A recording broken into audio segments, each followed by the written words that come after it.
Teman-teman pernah ngerasa nggak? Habis gajian belum sampai seminggu tapi duitnya udah habis. Akhirnya harus minjem atau pakai pay letter buat hidup sampai akhir bulan. Buat yang belum tahu, gue dulu itu kuliah di Bandung, ngerantau. Jadi dikasih duit jajan 3 juta setiap bulan. Nah, waktu itu sama nih kasusnya. Bulan pertama gue tinggal di Bandung, itu belum sampai sebulan duit gue udah habis. Dan ini terjadi selama 3 bulan berturut-turut. Karena gue ngerasa ada yang salah, mau sampai kapan ngutang terus, gue mulai belajar dan nemuin yang namanya itu budgeting atau membuat anggaran. Dan setelah tahu budgeting, akhirnya gue sadar kenapa gue bisa kekurangan duit waktu awal-awal kuliah. So menurut gue, budgeting itu krusial banget nih. Tapi nyatanya menurut data survei dari Good Stats, ada sekitar 60% orang yang gak melakukan budgeting setiap bulannya. So harapannya setelah kalian nonton video ini, kalian bisa mulai bikin budgeting setiap bulannya. Dan cara yang mau gue share di sini itu cara yang paling simple. Cara yang gue pakai dulu waktu masih kuliah. Oke, kita masuk ke chapter yang pertama, budgeting. Budgeting atau bikin anggaran itu penting banget. Mau kalian nanti udah jadi top 1%, mau middle class, atau mahasiswa sekalipun, semuanya wajib tahu tentang budgeting ini. Karena kalau kalian nggak tahu ya, banyak loh ternyata orang kaya yang jatuh miskin gara-gara dia nggak budgeting. Kayak misalnya itu si Ronaldinho, pemain bola, yang waktu pensiun di tahun 2015 punya sekitar 90 juta euro. Tapi di tahun 2023 dia bangkrut, bahkan katanya cuma punya 6 dolar di tabungannya. Jadi kesimpulannya, walaupun kalian punya banyak tabungan, punya gaji gede, kalau nggak bisa budgeting dengan bijak, maka bisa habis semuanya. Bahkan bisa sampai ngutang di mana-mana. Buat budgeting yang mau gue bahas di sini, nggak perlu yang ribet-ribet. Cukup pakai spreadsheet, terus kalian bikin 3 kategori nih. Kebutuhan, saving, dan keinginan. Pertama, gue mau bahas tentang fixed expense atau kebutuhan. Apa sih kebutuhan atau fixed expenses yang gue maksud di sini? Gampangnya gini, kalian pikirin aja, tanpa kebutuhan ini, hidup kalian tuh jadi susah. Contohnya, pakai studi kasus gue sendiri nih. Kebutuhan gue itu ada kos, listrik, duit makan harian, transport, kuota, sama peralatan mandi. Dan buat setiap orang ini bisa beda-beda ya. Ada yang udah punya cicilan rumah misalkan. Ada yang kerja sambil kuliah, jadi harus bayar kuliah juga. Ada yang harus bayar perpuluhan, etc. etc. So di sini setiap kalian gajian selalu pisahin porsi fixed expense pertama kali. Misalnya fixed expense gue yang tadi nih ada kosan, listrik, makan, transport, kuota, sama alat mandi. Totalnya 3,5 juta. Otomatis gue wajib pisahin 3,5 juta nih setelah gajian. Karena kalau nggak dipisahin pertama kali, yang ada nanti bisa lupa. Dan kalau udah lupa, biasanya tuh kalian akan ngerasa, wih, duit gue bulan ini masih ada ternyata nih, masih nyisa. Padahal itu duit buat bayar listrik sama kuota. Jadi di sini pertama-tama kalian harus catat dulu nih, apa aja kebutuhan-kebutuhan yang wajib kalian keluarin setiap bulannya. Yang kalau nggak ada ini, hidup kalian tuh jadi susah.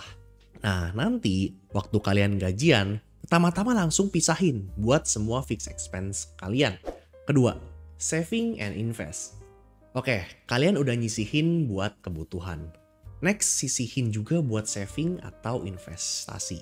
Walaupun yang disisihin belum terlalu banyak, kalian harus denger nih pepatah ini. Sedikit-sedikit lama-lama jadi bukit. So, kalau kalian mau punya tabungan 100 juta, itu nggak akan tuh dalam sehari, misalnya hari Kamis tabungan kalian 200 ribu, Jumatnya jadi 100 juta. Yang ada nih orang salah transfer ke kalian. Pasti dimulai dari yang kecil-kecil dulu nih. Misalnya minggu pertama nih, bulan pertama kalian kerja 1,5 juta. Bulan depan dapat THR 6 juta. Terus bulan depannya lagi 8 juta. Jadi bertahap nih naiknya. Nah, buat savings atau investasi ini, kebanyakan orang itu salahnya gini nih. Mereka itu selalu investasi di akhir. Jadi gajian itu dipakai buat bayar kebutuhan, habis itu dipakai buat bayar keinginan. Nanti kalau akhir bulan ada sisa, baru ditabung. Akhirnya apa? Yang ditabung itu nggak ada. Udah habis. Terus nanti ngomong nih, aduh bulan ini gue gak bisa nabung lagi nih, boros banget. Bulan depan deh mulai nabungnya. Gitu terus ngomongnya, sampai lebaran monyet. So di sini penting banget buat saving atau invest uang kalian setelah nyisihin buat fixed expense. Saving ini biasanya sekitar 20-30% dari pendapatan. Misalnya kita ambil contoh 20%. So kalau gajinya 7 juta, bisa saving sekitar 1,4 juta setiap bulannya. Nah, tapi sebelum teman-teman punya tabungan, mulai saving, minimal kalian harus punya dulu nih yang namanya emergency fund atau dana darurat. Karena kita sama-sama tahu ya, yang namanya hari apes itu nggak ada di kalender. Bisa jadi tiba-tiba motor kalian akhirnya rusak, harus beli baru. Atau misalnya amit-amit kehilangan pekerjaan. Atau yang lebih parah lagi misalnya amit-amit lagi orang terdekat kalian itu sakit dan butuh uang buat berobat. Kita nggak akan tahu nih kapan hari-hari sial ini akan terjadi. Dan pastiin juga buat naruh emergency fund ini di tempat yang liquid. Paling gampang tuh teman-teman bikin rekening bank digital. Kayak misalnya tuh Blue, Neo, Superbank, Jago, dan lain-lain masih banyak. Taruh minimal 3-6 bulan pengeluaran kalian sebagai dana darurat. Dan kalau teman-teman udah punya, bisa lanjut buat savings. Buat nabung atau savings juga sama ya, wajib pisahin sama rekening sehari-hari. Karena kalau kecampur bahaya nih. Bisa jadi nanti keambil terus nih, kecomot terus saving kalian. Selain nabung, kalau teman-teman punya waktu luang, boleh banget buat belajar tentang investasi. Mulai dari reksadana misalnya, obligasi, saham, dan lain-lain. Karena kita sama-sama tahu nih, purely saving won't make you rich. Duit kalian akan kemakan yang namanya inflasi. Oke, kita rekap dulu ya. Tadi udah kepotong 3,5 juta buat kebutuhan, terus kepotong 1,4 juta buat nabung. Selanjutnya kita bahas tentang keinginan. Dari 2,1 juta atau 30% sisanya, kalian bebas nih. Mau nabung buat jalan-jalan sama temen? Gas. Nabung buat nonton konser? Silahkan. Mau nyawer orang joget setboard di TikTok? Hajar, it's up to you. Pakai jatah ini buat hal-hal yang bikin kalian seneng. Kalian harus tahu nih, kalau kalian gak nyisihin buat keinginan ini, lama-lama tuh kalian bisa depresi loh. Ada juga istilahnya revenge spending kalau kalian terlalu strict sama diri sendiri. Jadi endingnya bisa bahaya. Selain revenge spending, yang bahaya kalau gak nyisihin buat keinginan itu kalian jadi gak punya budget buat hal-hal yang gak terduga. Kayak misalnya, teman-teman SMA kalian ngajakin ngumpul mendadak. Karena gak ada budget, akhirnya pakai duit dari kebutuhan duit listrik. Dan akibatnya belum sampai akhir bulan, cuman ada 2 pilihan.